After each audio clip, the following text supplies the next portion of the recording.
자, 계시록 4장 8절에서 11절 말씀 보죠. 4장 8절에서 우리 11절까지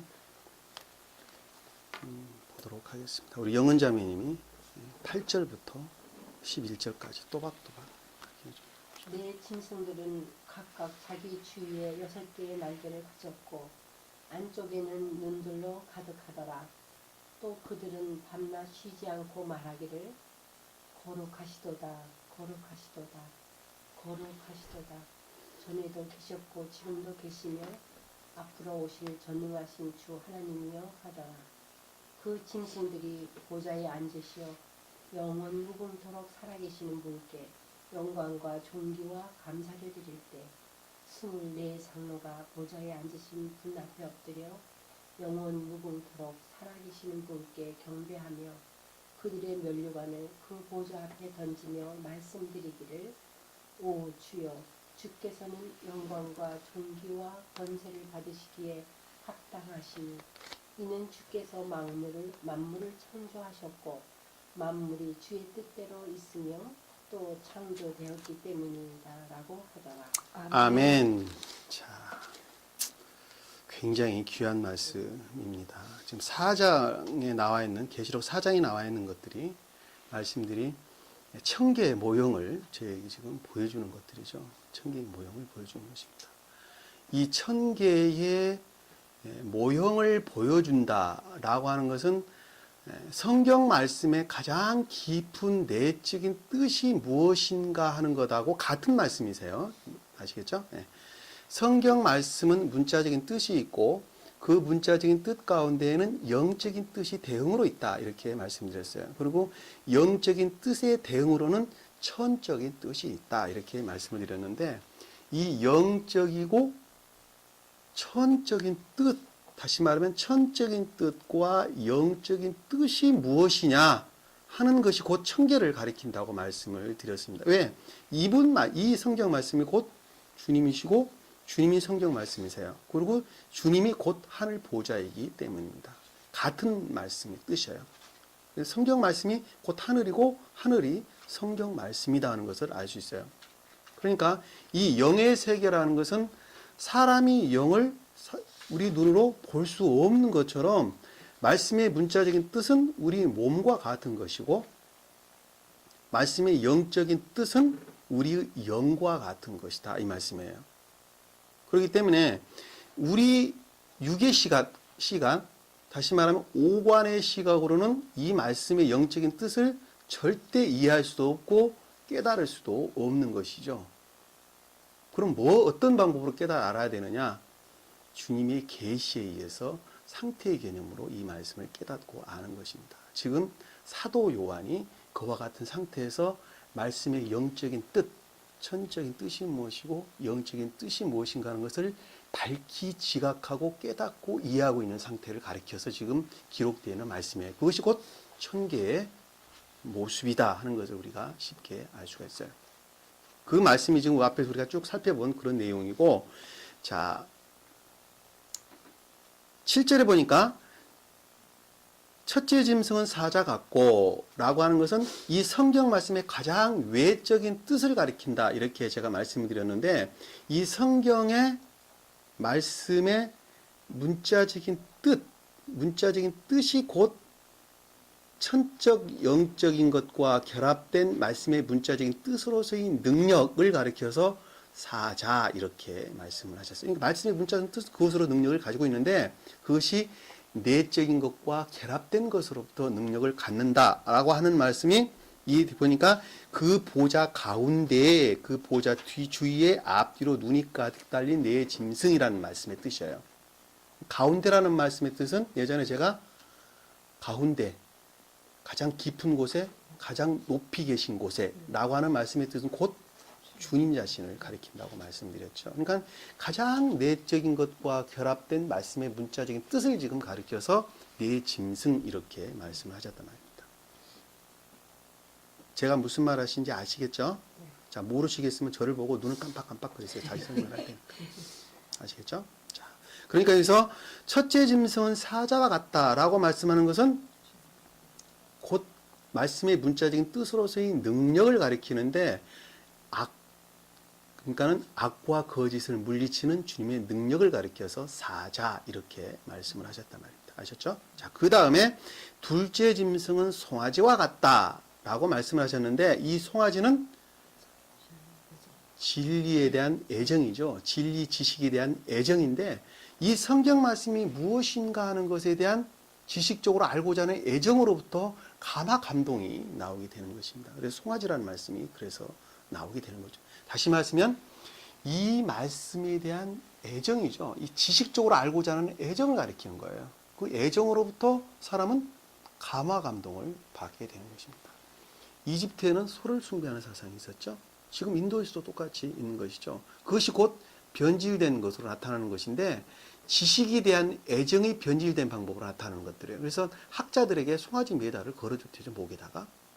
그건 뭐냐면 철학자들, 무슨 학문하는 사람들, 무슨 박사들 이런 분들에게 금메달을 주는데 메달을 주는데 그 모양이 송아지였단 말이에요. 소가 있단 말이에요. 그 말씀 뜻이 뭐냐면 지식에 대한 애정을 가리키는 거예요. 근데 여기서 말씀하는 것은 성경의 지식에 대한 애정으로부터의 감화 감동을 가리키는데 그들은 그것을 잊어버렸어요. 잊어버리고 이것은 옛날에 애정을 뜻한단다. 지식에 대한 학문의 자랑을 뜻한단다라고 해서 그 송아지를 주었단 말입니다. 그래서 그들이 그것을 목에다 걸고 표식으로 삼고 가슴에도 달고 견장에도 달고 그랬단 말이죠. 그것이 좀 더 변질돼서 인도에서 소를 우상으로 섬기는 것으로 바뀌게 되는 거죠. 다 말씀으로부터 비롯되어져 나온다 하는 것을 우리가 쉽게 알 수가 있는 겁니다. 그것이 곧 송아지 이렇게 말씀을 주셨던 겁니다. 그러니까 이 말씀의 문자적인 뜻을 지식적으로 알고자 하는 애정으로부터 감화 감동 이렇게 그것이 없으면 주님 나라를 이룰 수가 없는 것이죠. 그것이 곧 주님을 향한 애정이에요. 이 말씀은 주님과 만나고자 하는 주님 나라를 이루고자 하는 애정으로부터만 주님께서는 이 일을 하시고 말씀을 열어서 보인다 하는 것을 우리가 알 수가 있는 것입니다.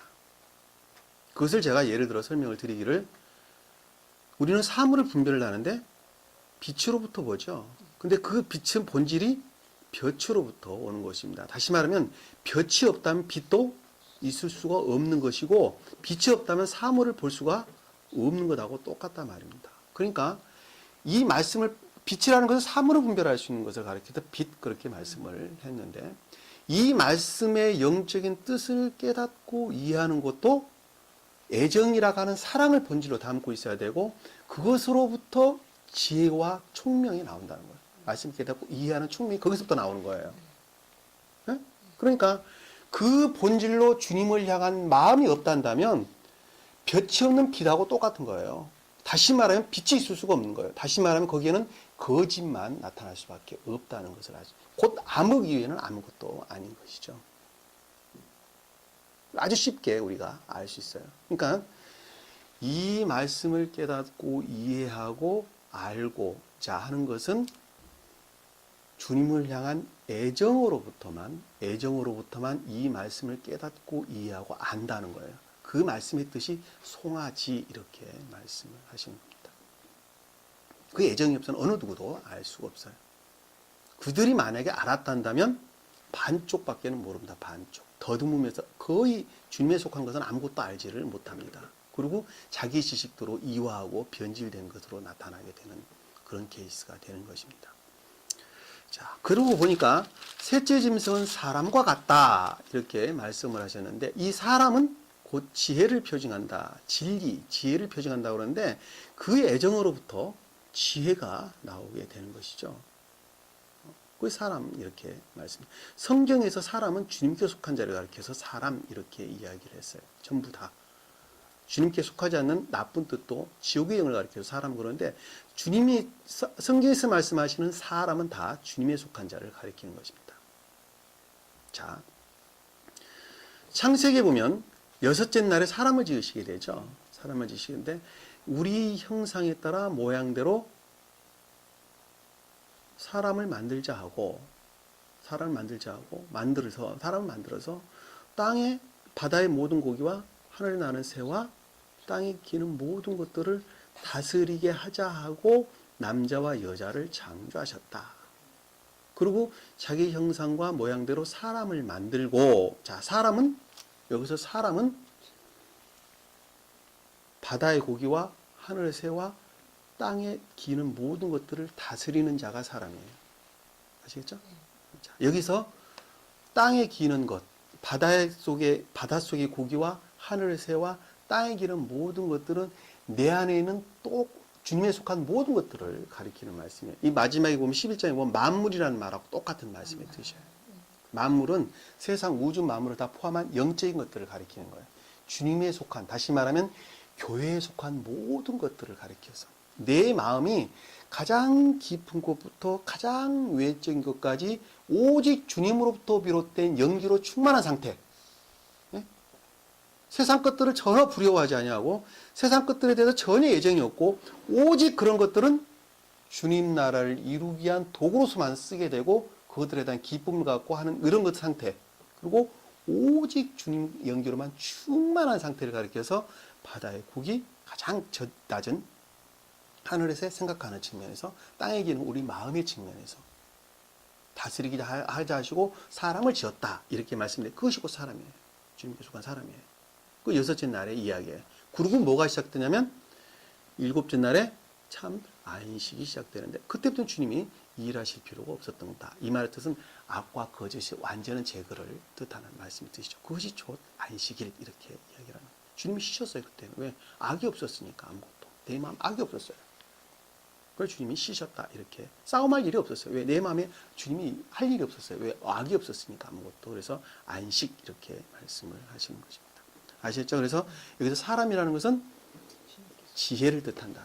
그 주님 자신을 가리키는 말씀이에요. 내 안에 있는 주님의 것, 지혜 또는 진리 이렇게 말씀을 하시는 것입니다. 그다음에 넷째 짐승은 날아다니는 독수리 같더라라고 하는 것은 이해의 측면에서 총명을 가리킨다 이렇게 말씀해 볼 수가 있겠죠. 그러니까 성경 말씀의 문자적인 뜻은 넷째 인과 결합된 능력이 있었고 그것으로부터는 말씀을 깨닫고자 하는 또 진리 지식에 대한 알고자 하는 애정이 있어야 되고 그것으로부터 감화 감동이 있게 되고 또 그것으로부터 지혜가 나오고 말씀을 이해하는 총명이 그것으로부터 나오는 거예요. 그것으로부터 내적인 영적인 뜻들을 깨닫고 이해하고 그것으로부터 삶이 나오게 되고 그것으로부터 주님 나라를 이루게 되는 것이죠. 그 말씀의 뜻이 이 전절에 기록되어 있던 말씀의 뜻입니다. 그러니까 그것이 없이는 절대로 주님 나라를 이룰 수가 없다는 것을 우리가 알 수가 있어요. 자, 이제 오늘 배울 때, 자, 앞에 정리는 제가 이 본문을 이해하기 위해서 제가 잠깐 정리를 해드렸던 것입니다. 자, 네 짐승들은 각각 자기 주위에 6개의 날개를 가졌고, 자, 네 짐승은 성경의 게르빔, 문자적인 뜻, 자, 말씀을 가리킨다. 이렇게 말씀을 드렸는데, 각각, 자, 네 짐승이 각각 자기 주위에 6개의 날개를 가졌다. 자기 주위에 6개라 라고 하는 6이라고 하는 숫자가 나오는데 이 숫자는 두 개로 나눠 볼 수 있습니다. 하나는 시험의 마지막 과정이라고 하는 6째 날을 표징하는 경우가 있고 또 하나는 2와 3의 곱으로 나타나는 게 되죠. 그래서 2라는 숫자와 3이라는 숫자의 표징적 의미의 합을 우리에게 말씀해 주는 경우가 되는 것입니다. 여기서 6이라고 하는 숫자는 2 곱하기 3, 2와 3의 뜻을 같이 포함을 해서 우리에게 말씀을 주시는 건데 2라고 하는 것은 선의 측면에서 3이라고 하는 것은 진리 측면에서 우리에게 말씀해 주고 있는 것입니다. 그러니까 선과 진리의 뒤에는 날개는 곧 능력을 가리키는 것입니다. 자, 날개는 새의 날개는 사람의 팔에 해당되죠. 그렇죠? 사람의 팔은 주님의 능력을 표정한단 말이에요. 날개는 곧 주님의 능력을 가리키는데 선과 신령 진리에 대한 능력 이렇게 의미를 정리를 하면 되겠다. 선과 진리에 대한 능력이다. 자, 우리가 복음서에 보면 두세 사람이 있는 곳에 내가 계신다라고 말씀을 하실 때 하나, 둘, 세 사람 앉은 곳에 항상 주님이 함께하겠다. 이 말씀인가요, 그럼? 그 말씀이 아니죠. 그 말씀이 아니고 선과 진리가 있는 곳에는 항상 주님이 그곳에 같이 계신다 하는 말씀의 뜻을 두세 사람이 있는 곳에 내가 항상 함께 하겠다라고 하는 말씀의 뜻이에요. 이 말을 다시 말로 바꾸고 말하면 나 하나가 교회인데 내 안에 선과 진리가 있다 한다면 주님이 내 안에 계신다 하는 것을 말씀해 주시는 거죠. 그러면 여기에 100명이 앉아 있다. 그런데 그 가운데 선과 진리가 2, 3 선과 진리가 없다 한다면 그곳에는 주님이 계시지가 않는다는 것을 알 수가 있어요. 그곳에 만약 100만 명이 있었다. 요즘 같은 대형 교회들 뭐 10만 명 보통 이루는 것 같은데 10만 명이 앉아 있다라고 해도 그곳에 선과 진리가 없다 한다면 주님이 계시지 않는 곳이다 하는 것을 알 수가 있어요. 그럼 뭐만 있어요? 주님이 안 계시면 악과 거짓만 난무하는 곳이 되는데 그 악과 거짓이 인간 탐욕 외에는 아무것도 아닌 것입니다. 그러면 요즘 교회 실상은 우리가 적나라하게 바로 깨닫고 이해할 수가 있는 것입니다. 거기는 주님이 있어요, 없어요? 없다는 것을 우리가 알 수 있어요. 그럼 인간의 탐욕만 주고 사는 인간 시장이다 하는 것을 우리가 쉽게 알 수 있어요. 간판만 그냥 교회입니다. 간판만. 주님이 그래서 오시지 않으면 안 되는 그런 상황까지 벌어지게 지금 되는 것이죠. 참 심각한 문제가 아닐 수가 없습니다. 여기서 그래서 6이라고 하는 것은 2와 3의 합성어다. 그 양쪽의 뜻을 담고 있는 거다. 날개는 능력을 가리킨다. 자, 안쪽에는 눈들로 가득하더라 라고 하는 것은 이 안쪽이라고 하는 것은 이 영적, 문자적인 말씀의 영적인 뜻, 천적이고 영적인 뜻을 안쪽 이렇게 말씀을 하셨죠. 그것이 눈들이 가득하더라 이 말씀의 뜻은 신령 지혜로 충만한 상태를 가리키는 말씀이라는 것을 우리가 쉽게 알 수가 있습니다. 이 성경 말씀의 문자적인 뜻들은 다 영적인 대응을 가지고 있다. 영적인 뜻을 다 가지고 있다 하는 것을 우리 몸을 통해서 제가 비유로 설명을 드렸어요. 내가 여기를 콕 찔렀다. 손을 콕 찔렀는데 이거 아프다 하는 것은 내 피부가 느끼는 것인가 내 안에 있는 영으로부터 그것을 지각하는 것인가요? 자, 내 안에 있는 영으로부터 아 여기가 아픕니다 라고 하는 것을 느낀다는 거죠. 나 영이 어딘지 잘 모르겠어요. 그럼에도 불구하고 내 안에 있는 영으로부터 피부가 아프다는 것을 느끼는 것은 다시 말하면 이 피부와 영에 속해 있는 것하고는 서로 대응의 관계에 있다는 것을 우리가 쉽게 알 수가 있어요. 그래서 겉으로 드러나 있는 피부를 갖다가 표징적 또는 표의적 이렇게 이야기하는 것이고 이 표징적, 표의적 대응으로 있는 영에 있는 것을 갖다가 대응 이렇게 있는 라고 말씀하는 거예요. 근데 표징적의 대응으로 영적인 것 이렇게 이야기를 하는 것이죠. 대응으로 겉으로 표징으로 나타났다 이렇게 이야기를 하는 것입니다. 용어를 이렇게 분별을 해서 지금 사용하고 있는 것입니다. 그러니까 내 몸이 사람의 모양인 것처럼 내 영 또한 사람의 모양과 똑같다. 눈이 있으면 눈이 있고 귀가 있으면 귀가 있다. 손이 있으니까 내 영도 손이 있다. 이렇게 제가 설명을 드렸어요. 예전에 막 공부를 시작을 하면서. 그래서 나는 눈이 있는데 영으로는 그것을 말할 때 뭐라고 말을 한다고 그랬어요? 이해다. 이렇게 이야기를 했다. 그럼 나는 귀가 있는데 영으로부터는 지각을 한다. 이렇게 말을 표현을 해서 상태 개념으로 바꿨다. 이렇게 이야기를 했어요. 내가 손이 있다. 그러니까 내 영적으로는 능력이 있다. 이렇게 말씀드렸어요. 머리가 있다. 이마가 있다. 라고 하는 것은 영적으로 주님의 사랑이 있다. 이렇게 말씀을 드렸죠. 그것이 곧 영계에 속한 주님의 몸이에요. 주님의 몸. 그 주님의 몸을 가리켜서 그랜드맨, 거대 인간이다. 이렇게 말씀드렸어요. 그래서 우리는 다 죽게 되면 주님의 몸을 이루게 된다. 이렇게 내 몸이 세포로 구성되어 있듯이 우리는 주님 천계에 속한 세포로 배속을 받게 되는데 이 배속받게 된 그 세포, 영양분 그분들이 다 천사다 하는 것을 제가 말씀드렸어요.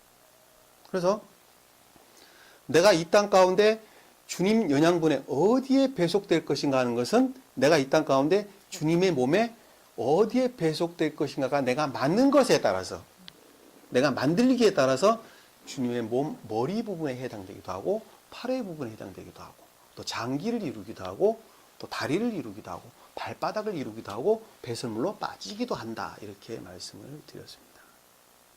그것은 어디부터 이루어지느냐?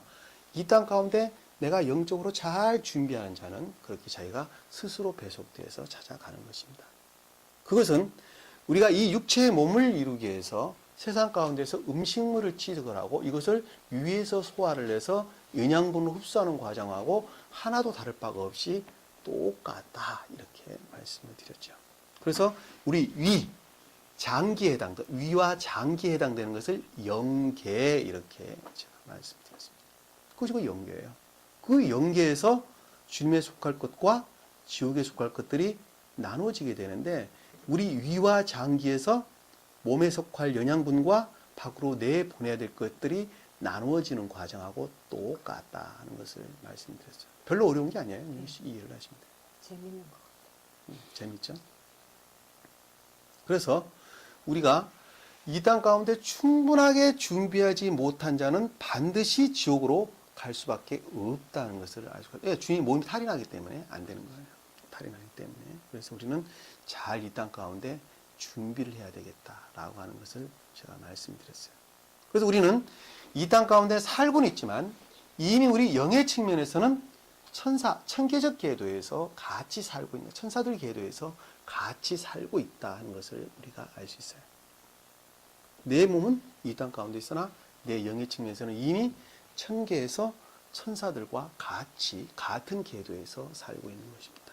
그래서 내가 생각하는 것은 그 천사들이 같은 궤도에서 천사들에 의해서 내가 생각을 하게 되는 것입니다. 내가 생각하는 게 아니고 그 천사들이 궤도에서 그 천사들로부터 나는 그런 생각을 갖고 있는 것입니다. 내가 말씀을 지금 보고 이해하고 깨닫고 있는 것은 나와 같은 궤도에 있는 천사들의 임류에 의해서 내가 똑같은 말씀을 깨닫고 이해하고 있는 것이죠. 스베덴보리 사도는 스베덴보리 사도의 궤도의 천사들과의 교류에 의해서 이 말씀을 깨닫고 이해하고 있는 것입니다. 그래서 각도가 다 다른 거예요. 그런데 낮은 궤도에 있는 사람들은, 낮은 궤도에 있는 천사들은 그 높은 궤도에 있는 천사들을 이해를 하나요, 모르나요? 못한단 말입니다. 그것을 가리켜서 성경에서는 방언 이렇게 이야기를 했다는 거예요. 그것이 곧 방언이에요. 그래서 영적인 천사들은 천적인 천사들의 언어를 이해를 할 수가 없고 자연적 천사들은 영적인 천사들의 언어를 이해할 수가 없다는 것을 알 수 있어요. 그것은 우리가 쉽게 경험으로서도 늘 알 수가 있죠. 지금 이 땅 가운데 사는 사람들이 이 진리에 대해서 전혀 말귀를 알아듣지를 못하고 있는 것하고 똑같은 것입니다. 전혀 다를 바가 없는 것이죠. 그거는 진리입니다. 진리. 그래서 우리가 공부를 하는 이유는 지금 주님께 향한 그 애정으로부터 이해와 총명을 깨닫게 되는 것이죠. 그래서 앞에 말했던 능력, 송아지, 사람, 독수리라고 하는 그 네 가지를 지금 얻어가는 이런 과정으로 우리에게 지금 보여주고 있는 것입니다.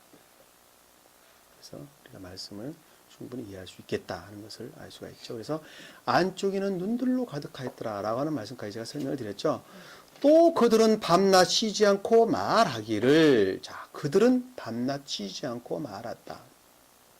밤낮으로 쉬지 않았다고 하는 것은 계속적인 끊임없는 가르침을 가리키는 것이죠. 자, 말을 했다라고 하는 것은 성경에서 지각하는 것을 가리키는 것입니다. 자, 말을 한다. 주님께서 가라사대, 주님께서 말씀하시기를 라고 하는 것은 내적인 지각을 가리키는 말씀입니다. 이 말씀의 뜻이 무엇인가 하는 것을 내적으로 지각하는 것이 곧 주님으로부터 가르침을 받는 것이죠. 쉽게 말씀드리면.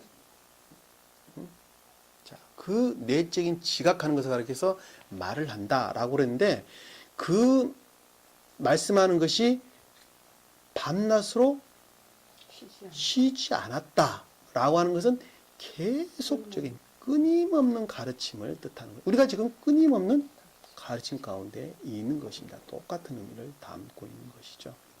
거룩하시도다, 거룩하시도다, 거룩하시도다 라고 하는 말씀의 뜻은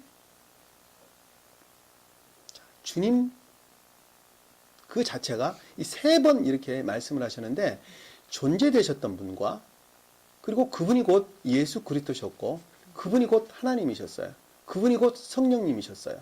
성령님이 곧 예수 그리스도시죠. 이 삼위가 곧 삼위성 한 분이시라는 것을 말씀해 주셨는데 그분을 갖다 세 번 이렇게 거듭해서 거룩하다 이렇게 말씀을 하셨다. 이렇게 그분이 곧 신령 진리로서의 주님을 가리킨다. 거룩한 신령 진리로서의 주님, 그 존재 되신 그분을 가리켜서 여기서 거룩하다, 거룩하다, 거룩하다 이렇게 세 번 말씀을 주신 것입니다. 그분이 곧 한 분이세요. 그래서 거룩하다 이렇게 말씀을 주셨다는 거예요. 그분이 곧 온전히 그분만이 오직 천계를 이루신 분이시다는 것을 우리가 알 수가 있는 것입니다. 자, 전어도에 계셨고 지금도 계시며 앞으로도 오실 전능하신 주 하나님이요. 자, 전어도에 계셨고 지금도 계시다. 또 앞으로도 오신다. 그거는 알파와 오메가 되신 분이시다. 그 다음에 처음과 나중이다. 시작과 끝이다. 자, 이것을 알파와 오메가, 처음과 끝, 처음과 나중, 시작과 끝이라고 말씀을 하니까 공간의 상태를 말씀하는 것, 물론 주님도 그 부분을 가리키는 것이지만 여기서 상태의 개념으로 뭘 가리키는 거죠? 연계, 연계를 얘기하나? 청계를 얘기하나? 청계를 얘기하나? 우리 마음의 가장 깊은 내적인 것부터 가장 가장 외적인 것까지를 주장하시는 주님을 가리켜서 알파 오메가, 처음과 끝, 처음과 나중, 시작과 끝 이 말씀에 드십니다. 그러니까 가장 내적인 것부터 가장 외적인 것까지 의 오직 생명은 오직 주님으로부터만 비롯된다는 것을 알파와 오메가 이렇게 말씀을 주셨어요.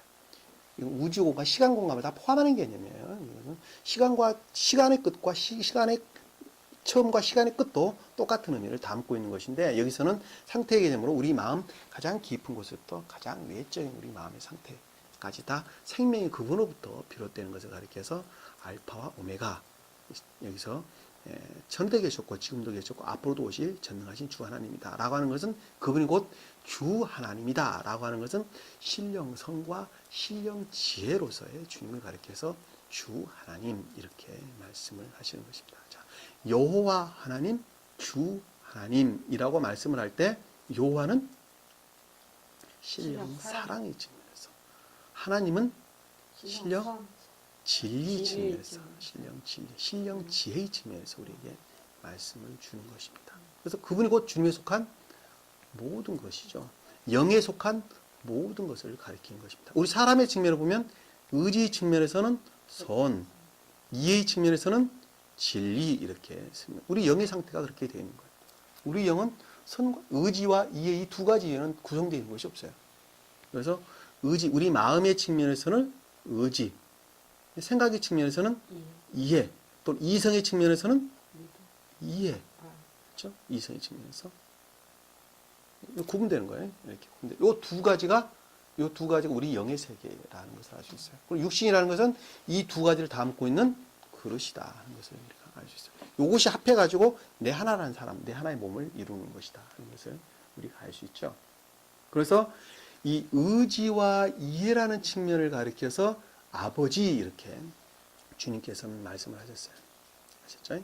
아버지 이렇게 말씀. 의지라는 측면을 더 구체적으로 말하면 의지라는 측면을 가리켜서 아버지 이렇게 말씀을 주셨다는 것을 알 수 있어요. 그 다음에 진리라는 측면을 가리켜 또 인성이라는 측면을 가리켜서 아들 이렇게 말씀을 주셨죠.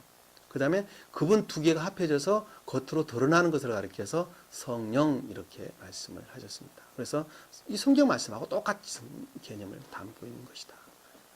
다 아시리라 보고 다음에도 기회가 되면 그때 가서 좀 더 구체적으로 설명을 하도록 하겠습니다.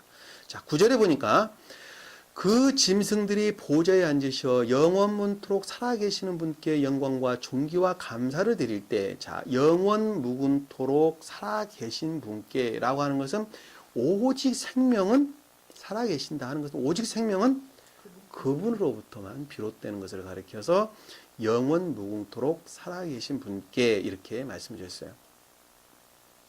보좌에 앉으시오라고 하는 것은 그 천계를 가리킨다 이렇게 말씀드렸죠. 내 짐승은 성경 말씀 그렇죠? 성경 말씀이 곧 보좌였고 그 보좌는 곧 천계였어요. 그리고 오직 그분으로부터만 우리는 영원한 생명을 갖는 것이다 하는 것을 가리켜서 영원 무궁토록 살아계신 분께라고 말씀해 주셨는데 여기서 보니까 영광과 존귀와 감사를 드릴 때, 자, 영광이라고 하는 말씀은 진리 측면에서 우리에게 설명을 주고 있는 것입니다. 그 다음에 존귀라고 하는 말씀은 선의 측면에서, 감사는 예배라고 하는 차원에서 설명을 주고 있는 것이죠. 자, 주님께서 영광 중에 나팔 소리와 함께 천사들과 함께 오리니 이 끝, 하늘 끝에서 땅 끝까지 택하신 모든 족속을 불러 모으리라. 이 영광이라는 것은 말씀의 나타냄을 가리키는 거죠. 이 말씀의 나타냄이라는 것은 곧 진리를 가리키는 것을 우리가 알 수 있어요. 진리, 그렇죠? 존귀라는 것은 주님의 선으로부터 존귀를 주님이 받는 것입니다. 이 감사라고 하는 것은 그 예배 자체를 가리키는 것인데 우리 주님께 감사하는 것은 입술로만 감사가 아니고 삶 그 자체를 가리키는 것입니다. 그래서 예배, 감사, 무슨 찬양 다 같은 내용을 담는 것입니다. 감사는 곧 그래서 삶 그 자체를 가리키는 건데 그것은 곧 예배다 이렇게 말씀을 주실 수가 있는 것입니다. 24장로가 보좌에 앉으신 분께 엎드려 영원무릉토록 살아계신 분께 경배하며, 자, 24장로다라고 하는 것, 24이라고 하는 것은 자, 교회에 속한 모든 것들을 가리키는 것이라고 그랬죠. 자, 교회에 속한 모든 것들을 가리켜서 24, 이것이 14만 4천 또는 24, 12 다 똑같은 의미를 담고 있는 것이다. 야곱의 12아들, 예수님의 12제자 다 똑같은 교회에 속한 모든 것들을 가리키는 말씀입니다. 그런 것을 제가 설명을 드렸는데 이 교회라고 하는 것은 지금 유형의 교회를 가리키는 것이 아니라 내 안에 주님께 속한 모든 것들을 가리켜서 24 이렇게 말씀인데 그것이 곧 주님에 속한 지혜였단 말이죠. 그것이 교회인데 그것이 곧 지혜예요. 그걸 갖다가 장로 이렇게 말씀을 주셨어요. 교회에 속한 모든 것들, 그것은 곧 지혜 그 자체를 가리켜서 24장로 이렇게 말씀드립니다. 보좌에 앉으신 분 앞에, 자, 보좌는 그것이 곧 주님의 나라를 가리키는 것이죠. 아시겠죠? 네. 예. 그것이 곧 주님의 나라를 가리켜 지금 말씀해 주고 있는 것입니다.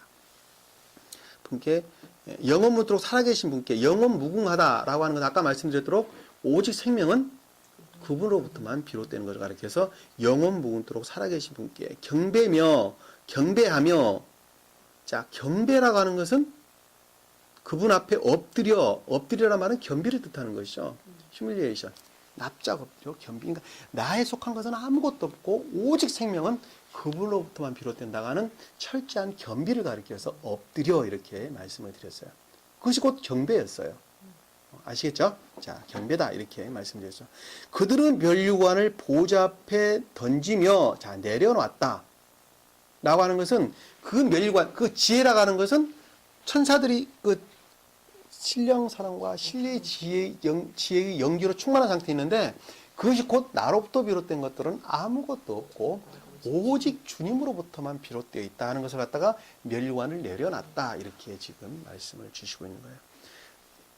면류관을 보좌 앞에 던지며 말씀하시기를 오 주여 주께서 영광과 존귀와 권세를 받으시기 합당하시니, 자, 영광은 아까 위에서 볼 때 신령 진리의 측면에서, 존귀는 선의 측면에서, 권세는, 자, 감사가 검색하고는 좀 달라지죠. 자, 감사는 예배 자체, 다시 말하면 선한 삶 그 자체를 가리키나 여기서 권세는 주님의 나라를 가리키는 것이죠. 그 주님의 권세가 다스리는 곳이에요. 주님의 능력이 다스리는 곳이 천계죠, 보좌죠. 그러니까는 선과 진리가 다스리는 주님의 나라를 갖다가 여기서 영광과 존귀와 권세 이렇게 말씀을 해놓은 것입니다. 아니죠? 보좌와 같은 의미인가요? 그렇죠, 다 같죠. 보좌와 다 같은 의미를 가리키는 말씀입니다. 그러니까 구체적으로 표현을 해놓은 것들이죠. 지금 앞에 보면, 그러니까 영광과 존귀와 권세를 받으시기에 합당하시니, 자, 오직 그분으로부터만 천계는 이루어졌고, 그분은 나라고, 그분은 곧 선과 진리였고, 지혜도 곧 그분으로부터 비롯됐고, 생명도 영원히 오직 그분으로부터만 비롯됐다 하는 것을 가리켜서 지금 말씀해 주고 있는 것입니다. 바탕에 합당하시니 이는 주께서 만물을 창조하셨고, 자, 이 만물이란 말씀이 아까 말씀 나왔죠? 이 만물이라는 말씀의 뜻은 바다의 고기와 하늘의 새와 땅에 기는 모든 것들을 가리켜서 만물 이렇게 말씀하셨어요. 네? 그러니까 바다의 고기라는 것은 우리 기억지에 속한 감관적인 것들을 가리켜서 바다의 고기 이렇게 말씀을 주셨죠. 그 다음에 하늘의 새라는 것은 이해의 측면에서 생각에 속한, 이성에 속한 모든 것들을 가리켜서 하늘의 새, 땅에 기는 모든 것들이라는 것은 의지에 속한 선의 측면에서 모든 것들을 가리켜서 땅에 기는 모든 짐승, 이렇게 동물, 땅에 기는 모든 것 이렇게 말씀하셨어요. 그것을 다 다스리는 권세를 누가 주셨어요? 주님이 우리에게 주셨단 말입니다. 그래서 주님이 생육하고 번성하라 이렇게 말씀하시는데, 생육하고 번성한다는 것은 선의 측면에서 생육하고 진리 측면에서 번성하는 것을 가리키는 것입니다. 아시겠죠? 그렇게 해서 어떻게 되는 거예요?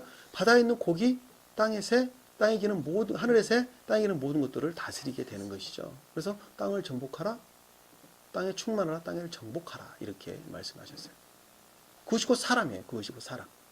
다른 것이 사람이 아니고, 여기서 보니까 만물이 그 뜻을 가리키고 있는 것이에요. 만물이 똑같은 의미를 담고 있는 것이란 말입니다. 여기서 창조하셨다라고 하는 말씀이나 생육하고 번성을 하는 말씀하고 똑같은 말씀이에요. 이 창조라는 말씀은 크리티드라는 말씀을 쓰셨다 그랬죠. 크리처스. 그러니까 살아있는 생명, 죽어있는 생명이 살아있는 생명으로 바뀌는 것을 가리켜서 크리티드, 태초에 하나님이 천지를 창조하셨다라고 하는 창조와 똑같은 말씀의 뜻을 담고 있는 것이죠. 이 네 짐승도 for living creatures란 말을 든단 말이죠. 네 짐승이 똑같은 의미를 담고, 이 말씀으로부터 우리는 생명을 얻는 거예요. 네? 같은 거예요, 다. 게르빔이란 말도 똑같은 의미를 담고 있는 것입니다. 게르빔이라는 것은 파수꾼으로서의 게르빔을 가리키는 것이죠. 의미는 결국 다 같은 거예요. 왜? 말씀의 문자적인 뜻이 곧 주님을 보호하는 것이기 때문에 그러는 것입니다. 아셨죠? 그래서 여기서 만물이라는 것은, 만물을 창조하셨고라고 하는 것은 다시 좀 더 우리 개인에게 적용을 해서 본다면, 거듭남, 곧 중생은 주님으로부터만 비롯되는 것을 쉽게 말씀드리면 그런 말씀의 뜻을 담고 있는 것입니다. 그래서 죽어있는 생명이 살아있는 생명으로 바뀌는 것을 가지고 창조하셨고 이렇게 말씀을 주셨다는 거죠. 만물이 주의 뜻대로 있었으며, 자, 주의 뜻대로 있었다고 하는 것은, 주님의 뜻은 의지에 속한 것이죠. 자, 신령 사랑으로부터 비롯됐다는 것은 주의 뜻대로 있었으며, 제가 무슨 말씀하신지 잘 알아듣시겠죠? 자, 주의 뜻대로 있었으며 또 창조되었기 때문이다 라고 하는 것은, 신령 사랑으로부터 비롯된 것으로부터 사람은 거듭나고 중생한다. 곧 그것은 주님의 사랑이었다 하는 것을 우리에게 가르쳐 주는 것이죠. 신령 사랑에 속한 신령 진리로부터 우리는 구원을 받는 것입니다. 그래서 이렇게 해서 주님의 뜻대로 있었으며 또 창조되었기 때문이다 라고 하는 말씀의 뜻이에요. 그러니까 신령 사랑으로부터 우리는 생명을 얻는 것이죠. 그 본질은 곧 사랑이다 하는 것을 알 수가 있어요. 그래서 믿음의 본질은 곧 사랑이다. 야고보 사도께서는 사랑의 믿음을 온전케 한다 이렇게 말씀해 주셨어요. 사랑이 믿음을 온전케 하는 것이죠. 믿음만 있는 것은 아무 생명이 없다. 네 형제 중에 헐벗고 굶주린 자가 있는데, 네가 만약에 네 형제에게 말하기를 복받아라, 따뜻하라, 평강이 있을지어다 라고 말하면서 그 너희 형제에게 몸에 유익한 것을 주지 아니한다면 그게 무슨 유익이 있겠느냐. 그 말씀의 뜻하고 똑같은 거예요. 똑같은 말씀의 뜻이에요. 오직 사랑으로부터, 주님의 사랑으로부터만 우리는 생명을 갖는다는 것을 우리에게 말씀을 주고 있는 것입니다. 아까 여기서요. 네. 말씀의 문자적인 뜻은 주님을 보호한다 했잖아요. 네. 그러면은 그 말씀의 속뜻, 뜻이 드러날 때 그때는 이제 전쟁이 일어나는 거죠. 그렇죠. 전쟁이 일어나는 것은 결합에 의해서만 시험이 일어나게 되는 것이죠. 네, 그렇죠. 그러니까 두 가지 방법으로 일어나는 것입니다. 이 말씀의 문자적인 뜻으로부터 영적인 뜻을 깨닫고 이해하는 것으로부터 내 안에 시험이 나타나게 되는데, 그 시험이라는 것은 주님과 결합하기 위한 방법 이외에는 시험이 나타나지가 않습니다. 주님과 결합하기 위해서만 시험이 일어나는 것입니다. 아시겠죠? 그 말씀 뜻이죠. 자, 오늘 우리 봤던 거를 4장에서 쭉 머릿속에다가 우리 그려보도록 하겠습니다. 천개 보좌가 있었다. 4장 3절에 보니까 사도 요한이 영안이 활짝 열렸어요. 천개를 봤다. 그랬더니 그 모습이 벽옥과 같았고 그다음에 홍옥과 같았다. 그 주위에는 무지와 같은 에메랄드가 있었다. 이렇게 말씀해요. 주님은 가장 천개 보좌는 자 머릿속에 그리시면 돼요. 자 벽옥과 같았다. 그다음에 홍옥과 같다. 신령 진리와 신령 사랑이다. 자, 그 주위에는 무지개와 같은 에메랄드가 있었다라고 하는 것은 천사들의 모습이었는데 그것이 그 벽옥과 홍옥으로부터 충만한 연기 가운데 있는 천사들의 모습을 가리켜서 무지개와 같은 에메랄드다 이렇게 말씀을 드렸어요. 그러니까 신령 사랑과 신령 지혜로 충만한 상태의 천사들의 모습을 무지개와 같은 에메랄드라. 이 천사들은 수도 없는 각양의 방법으로 주님과 결합되어 있는 것을 가리켜서 무지개를 제가 설명을 하면서 여러분들에게 아주 자세하게 설명을 해드렸습니다. 그리고 그 보좌 주에는 24 좌석이 있는데 라고 하는 것은 그 좌석은 곧 천개를 가리켰는데 그들은 교회에 속한 모든 자들을 가리켰다. 24이라는 건 교회에 속한 모든 자들을 가리켰다. 근데 그 천개에 속한 그 모든 자들이 흰옷을 입고 있었고 머리에는 금멸관을 썼더라. 자, 흰옷은 진리에 속한 자를 가리켰고 금멸관이라는 것은 신령선에서 비롯된 신령 지혜로 말미암는 진리 가운데 있었더라 하는 것을 가리켜서 옷과 금멸관을 썼더라. 그것이 곧 24 장로였는데 그것이 곧 교회에 속한 모든 것, 곧 보좌, 곧 천개를 이루는 사람들을 가리켰다. 이렇게 말씀을 드렸죠. 자, 그 보좌로부터 번개가 났고 그다음에 천둥 소리가 났고 음성이 들렸다라고 하는 것들은 그분들은 깨닫는 지혜가 있었어요. 자, 깨달음이 있었고 번개, 깨달음이 있었고 그다음에 이 말씀의 뜻이 무엇인가는 지각 가운데 있었죠. 그다음에 이 말씀의 가르침으로부터 그들은 깨달음과 지각 가운데 있는 것을 가리켜서 번개, 천둥, 음성이 들렸다. 이렇게 말씀을 주셨어요. 그 보좌 앞에는 7 등불이 타고 있었는데 라고 하는 말씀의 뜻은 이 성경 말씀을 가르침으로부터 깨닫고 지각 가운데 있는 자들이 이루는 새로운 교회, 곧 새 예루살렘 교회를 가리켜서 7 등불이 타고 있었다. 이렇게 제가 말씀드렸죠. 머릿속에 그려지죠. 상태가. 그것은 곧 하나님의 7 영이다 라고 하는 거룩한 신령 진리로부터 그와 같이 이루어졌다 하는 것을 가리켜서 하나님의 7 영이다 이렇게 말씀을 주셨어요. 그 밑에 보니까 수정과 같은 유리 바다가 있고 라고 하는 것은 천개의 아주 가장 외적인 바운데리아 경계를 가리키는 말씀이다 하는 것을 말씀드렸죠. 그 바다라고 하는 것은 가장 외적인 천개를 가리키는데 수정과 같다고 하는 것은 그것이 곧 주님과 신령 내적인 것과 결합된 가장 외적인 바운데리아 천개의 가장 외적인 부분을 가리키는 말씀의 뜻이다 하는 것을 우리가 알 수가 있었죠.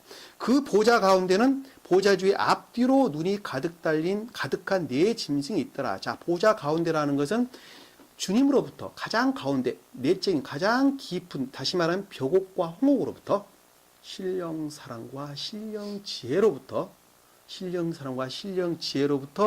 비롯된 말씀에 대한 깨달음과 이해 그것이 곧 말씀의 문자적인 뜻을 갖다가 4 짐승 이렇게 말씀을 드렸죠. 그렇죠? 그 말씀, 성경의 말씀의 내적인 뜻으로부터 결합된 외적인 말씀의 문자적인 뜻을 보니까 그것이 곧 사자와 같은 능력이 있었고 그 진리에 대한 내정으로부터 지식에 대한 내정으로부터 감화 감동이 있었고 그들이 지혜 가운데 있었고 그리고 그 이해로부터 말씀을 깨닫고 이해하는 것으로부터 총명 가운데 있었다 하는 것을 가리켜서 사람과 얼굴을 가졌고 독수리 같았더라. 자, 오늘 배웠던 8절에 보니까 6날개 각 짐승들에게는 6날개가 달려 있었다 라고 하는 것은 선과 진리의 능력을 뜻한다. 날개가 달려 있었다 라고 하는 것은 선과 진리의 능력 가운데 있었는데 안쪽에는 눈이 가득하더라 라고 하는 것은 내적인 주님으로부터 비롯된 이해 가운데 충만한 상태에 있더라 이렇게 말씀드렸어요. 우리는 그것으로부터 끊임없는 가르침을 받게 되는데 그것이 밤낮으로 쉬지 않고 말하기를 그것이 곧 거룩하다, 거룩하다, 거룩하다 하는 것은 존재 되신 그분 예수 그리스도를 가리키는 말씀이다. 이렇게 설명을 드렸죠. 그래서 전에도 계셨고 지금 계셨다 하는 것은 가장 내적인 것부터 가장 외적인 것까지 주님께 속한 모든 것을 가리켜서 알파와 오메가, 처음과 나중, 시작과 끝 이렇게 말씀을 드렸죠. 그래서 계시고 앞으로도 오실 전능하신 주 하나님이시여 라고 하는 것은 영원히 그분으로부터만 이루어지게 되는데 그것이 곧 신령사랑과 신령지혜로부터 이루어진다는 것을 주 하나님이다 이렇게 말씀해 주셨어요. 그리고 그 보좌에 앉으신 영원부터로 살아계신 분께 영광과 존귀와 감사를 드릴 때 오직 생명은 그분으로부터 비롯됐다. 영원토록 살아계신 분께 라고 하는 것은 오직 생명은 그분으로부터 비롯됐다는 것을 가리키는 것이고 영광과 존귀는 신령선과 신령 진리와 신령선 그것으로부터 비롯된 예배를 가리켜서 감사다 이렇게 영광과 존귀와 감사를 드릴 때 순례 장로가 보좌 앉으신 분께 엎드려 영원토록 살아계신 분께 경배하며 그 멸관을 보좌 앞에 던지며 말씀드리기를 라고 하는 것은 교회에 속한 모든 지혜는 오직 그분으로부터만 비롯됐다라고 하는 것을 그분 앞에 엎드려라고 하는 것은 사람으로부터 비롯된 것은 아무것도 없었고 오직 그 주님으로부터 신령사랑과 신령지혜로부터만 비롯된 것으로부터 충분한 지혜 가운데 있었다. 그 지혜의 충만한 가운데 있었다라고 하는 것을 가르쳤다. 이 말씀. 그로부터 생명이 우리에게 주어진 것이다 하는 것을 가르쳐 주셨죠. 그래서 멸관을 보좌 앞에 던지며라고 하는 것은 나에 속한 것은 아무것도 없었다. 내려놨다. 나에 속한 것은 아무것도 없고 오직 주님으로부터 비롯된 것을 가르쳤다. 이렇게 말씀드렸어요. 오 주여 우리께 영광과 존귀와 권세를 다 신령선과 신령진리는 곧 주님의 나라를 이루는 것인데 그것이 곧 주님의 권세다. 주님의 왕국을 가리키는 말씀입니다. 내 안에 선과 진리로 충만한 상태에 있다면 이미 내 안에는 주님의 나라가 이루어져 있다는 것을 우리가 알 수가 있는 것입니다. 그것이 곧 선과 진리로 충만한 상태를 가리켜서 권세, 곧 주님이 다스리는 나라, 이렇게 왕국 이렇게 설명을 드릴 수가 있는 그것이 곧 권세라는 말씀의 뜻이죠. 받으시기에 합당하시다 하는 것은 오직 그분이 다스리고 계시는 것을 가리켜서 받으시기에 합당하시다 이렇게 말씀해 주셨어요. 이는 주께서 만물을 창조하셨고 자 결론이 이제 나오게 말씀이죠. 이 말씀의 뜻이 이 만물이라는 것은 아까 말씀드렸던 것처럼 가장 내적인 것부터 우리 감관적인 가장 외적인까지 사람으로 보면 머리 끝에서부터 발끝까지 이 모든 것들이 주님께 속한 것으로 바뀌었단 말이죠. 창조했어요. 그동안은 죽어 있었어요. 왜? 무엇으로부터? 유전 악으로부터, 지옥의 영한 속성으로부터 우리는 죽어 있었어요. 그런데 그것이 주님이 선과 진리, 그 지혜, 애정, 능력, 또 총명 이런 것들로부터 끊임없는 가르침을 통해서 우리는 주님께 속한 것으로 바뀌어서 새로운 생명을 얻었단 말입니다. 그것을 갖다가 창조 이렇게 말씀을 하신 거예요. 근데 그것은 어디서 비롯되느냐? 주님이 뜻에 따라서 아프리카 주님의 뜻대로 있었으며 라고 하는 말씀은 주님의 신령 사랑으로부터 비롯됐다 이렇게 말씀. 그 사랑이 우리에게 전유되는 것으로부터 우리는 주님의 사랑을 회복하게 됐다. 그것을 갖다가 창조되었기 때문이다 이렇게 말씀을 주신 거예요. 그것이 지금 오늘 4장에 기록되어 있는 제가 간단 요약 설명을 지금 해드리고 있는 것입니다. 우리가 여기서 가장 핵심적으로 우리가 생각해 봐야 할 것은 절대 믿음으로만은 구원을 받을 수가 없다는 것을 우리가 알 수 있어요. 믿음의 본질은 사랑이다 하는 것을 알 수 있어요. 사랑이 믿음을 온전케 한다는 것을 알 수가 있다는 것입니다. 그래서 주님 나라를 이루는 자는 그 마음이 누가 다스리는 자예요? 주님께서 다스리는 자인데 곧 선과 진리로서 주님께서 우리를 다스리는 자다. 그 선이 곧 한 분 하나님을 시신하고 그분이 곧 예수 그리스도라는 것. 그리고 우리는 계명의 가르침에 따라서 선한 삶, 곧 이웃사랑 가운데 사는 자를 가리켜서 선과 진리, 주님의 보좌, 주님의 권세가 다스리는 나라, 곧 주님의 왕국을 가리킨다. 이렇게 우리가 쉽게 알 수가 있는 것입니다. 그 자 이외에는 어느 누구도 구원을 받을 수가 없습니다. 자기가 준비하는 것만큼 자연적, 영적, 천적 천계에 가게 되는 것입니다. 내가 이 땅 가운데 살면서 내가 얼마만큼 준비를 잘 했느냐에 따라서 자기가 배속받아서 가는 것이죠. 그리고 준비를 못한 자는 그냥 지옥으로 자기가 가는 것입니다. 자기가 스스로 가는 것이죠. 그들은 지옥이 좋아서 그냥 가는 것입니다. 그래서 우리가 이 땅 가운데 살면서 삶의 목표를 어디에 둬야 되느냐? 이 나그네의 삶, 이 나그네의 삶에 두는 것이 아니라 영원한 천국 본향에 두고 우리는 그 본향을 향해서 나아가게 되는 것입니다. 그동안에 우리는 성경 말씀을 통해서 그동안에 우리는 잘 알지 못했어요. 막연히 하늘나라가 있다 하니까 있나 보다. 본향이니까 본향이 있나 보다. 라고만 생각했었지만 우리는 이제는 아주 구체적으로 하늘나라에 대해서 우리가 알았다 말입니다. 정확하게 이해하고 깨닫고 인지를 했어요. 주님께서 우리에게 그 말씀을 깨닫고 이해할 수 있는 지혜를 주셨던 것들은 여러분들의 마음의 중심에 주님을 향한 애정이 있던 것을 주님께서는 이미 발견하고 계신다는 것을 알 수가 있어요. 그렇기 때문에 여러분들은 지금 이 말씀의 뜻을 깨닫고 이해할 수가 있는 것입니다. 만약에 그 애정이 없단다면 절대 말씀을 깨닫고 이해하거나 알 수도 없는 것입니다. 그래서 내적으로는 이미 여러분들은 주님과 결합되어 있는 그런 상태다 하는 것을 우리가 알 수 있어요. 끊임없이 여러분들은 세상에 초점을 맞추는 것이 아니라 주님 나라에 초점을 맞춰서 그 주님 나라를 향해서 우리는 한 발자국 한 발자국 나아가는 우리 삶이 되어야 되겠다는 것을 우리가 이 말씀의 가르침을 통해서 마음속에 각인했으면 좋겠다 하는 생각을 해봅니다. 자, 질문. 오늘 4장까지 마쳤는데 다음 장에 나오는 것은 생명책에 관한 내용이 지금 나오게 되는 것입니다. 생명책이라는 것이 도대체 무엇인가 하는 것을 5장의 일곱 봉인이라고 하는 말씀의 뜻으로부터 우리가 생각을 해볼 것입니다. 구구절절 말이 많아서. 오늘 주신 말씀 우리 가슴에 담고 한 주간도 승리하는 여러분 되시기를 간절히 축원합니다. 아멘. 자, 기도하겠습니다.